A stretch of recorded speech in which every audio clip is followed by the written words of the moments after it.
Shalom, damai sejahtera untuk kita semua. Bagaimana kabar kalian anak-anak? Ibu harap kalian baik-baik saja. Nah, anak-anak ibu sekalian, sebelum kita memulai pembelajaran kita, ada baiknya kita berdoa terlebih dahulu. Mari kita bersatu dalam doa, dalam nama Bapa dan Putra dan Roh Kudus. Amin. Puji syukur kami panjatkan kepadamu Allah Tritunggal Maha Kudus. Terima kasih Bapa, Engkau selalu menyertai kami dimanapun kami berada. Ya Bapa, sebentar lagi kami akan memulai kegiatan belajar mengajar kami dimanapun kami berada. Kiranya Engkau selalu yang menyertai kami. Terpujilah namamu kini dan sepanjang segala masa. Amin. Dalam nama Bapa dan Putra dan Roh Kudus. Amin.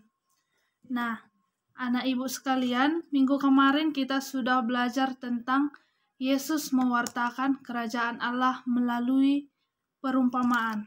Nah, sekarang materi kita adalah Yesus mewartakan kerajaan Allah melalui tindakan dan mujizat. Nah, ibu akan melanjutkan slide selanjutnya. Nah, tindakan Yesus menyatakan kerajaan Allah. Kerajaan Allah yang diwartakan oleh Yesus tidak hanya ditujukan pada golongan tertentu, tidak hanya untuk orang yang baik, tidak hanya untuk orang yang jahat, tetapi untuk orang yang baik dan untuk orang jahat. Kerajaan Allah terwujud baik apabila yang jahat dan yang baik berdampingan secara bersamaan, sehingga dengan kesabaran dan cinta kasih membuat atau mendorong yang orang jahat menjadi orang baik. Nah, sembari ibu ingat, ketika ibu menjelaskan, menerangkan di video ini, ibu harap kalian mencatatnya.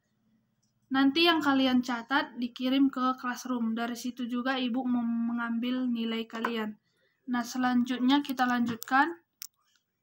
Sikap Yesus terhadap kaum pendosa dan sikap Yesus terhadap wanita. Nah, orang Yahudi, kaum pendosa adalah orang yang harus disingkirkan, dijauhi dan dikucilkan. Tetapi tidak dengan Yesus. Ia bergaul dengan para pegawai pajak, pemungut cukai, dan berbicara akrab dengan mereka. Nah, yang selanjutnya sikap Yesus terhadap wanita. Dalam masyarakat Yahudi, wanita penggoda tidak boleh berbicara dengan laki-laki yang belum dikenalnya. Tetapi Yesus bisa bebas bergaul dengan wanita, bahkan berusaha untuk membelanya. Nah, ibu akan melanjutkannya. Mujizat sebagai tanda kehadiran Allah.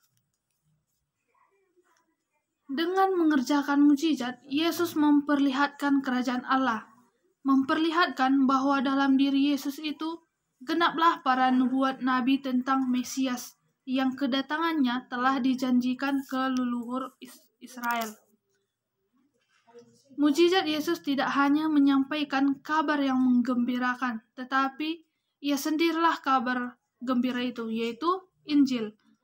Yesus sendirilah keselamatan, rahmat, dan penyembuhan manusia yang sedang susah.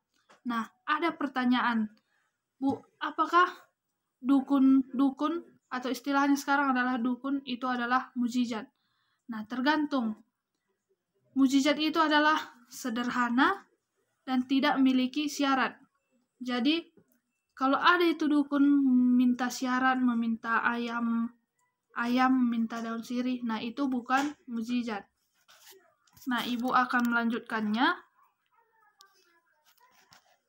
Nah, inilah contoh-contoh dari mujizat sebagai karya keselamatan Allah atau Yesus mewartakan kerajaan Allah melalui tindakan dan mujizatnya.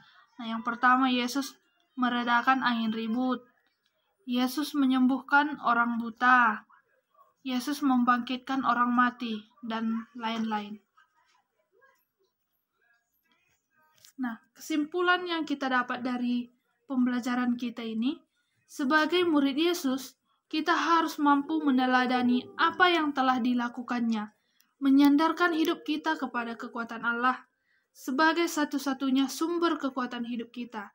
Dan jika Yesus mewartakan kerajaan Allah melalui tindakan belas kasih, kita juga harus mampu berbuat belas kasih kepada sesama, terutama mereka yang menderita dan yang tersingkirkan dan kurang mendapatkan perhatian. Nah, Ibu harap kalian mengerti sampai di sini. Nah, jika ada nanti pertanyaan, kalian bisa japri Ibu melalui WA. Nah, sampai di tugas. Di sini ada 5 soal. Ibu harap kalian mengerjakannya dengan teliti, tidak seperti dengan tugas-tugas sebelumnya. Ada yang hanya menjawab dengan 2 kata. Tidak tahu apa artinya, arti jawabannya tersebut. Nah, setelah kalian kerjakan, nanti yang udah kalian kerjakan dikirim ke classroom. Ibu akan langsung menilainya. Nanti kalian lihat nilai kalian yang udah kalian kerjakan. Sepertinya pertemuan 1 dan pertemuan kedua udah Ibu nilai. Bisa kalian lihat di classroom kalian nanti. Nah, Ibu buat soalnya, jawabannya ada di yang udah Ibu terangkan. Nah, misalnya dari materi yang Ibu jelaskan tadi, ada yang belum paham bisa ditanyakan kepada Ibu. Nah, anak-anak Ibu sekalian, demikian materi yang Ibu bisa sampaikan. Ibu harap kalian tetap mengikuti protokol kesehatan. Kalau keluar tetap pakai masker. Nah, sebelum mengakhiri pembelajaran kita tutup dengan doa. Mari kita bersatu dalam doa. Dalam nama Bapa dan Putra dan Roh Kudus. Amin. Puji syukur kami panjatkan kepadamu Allah Tritunggal Maha Kudus.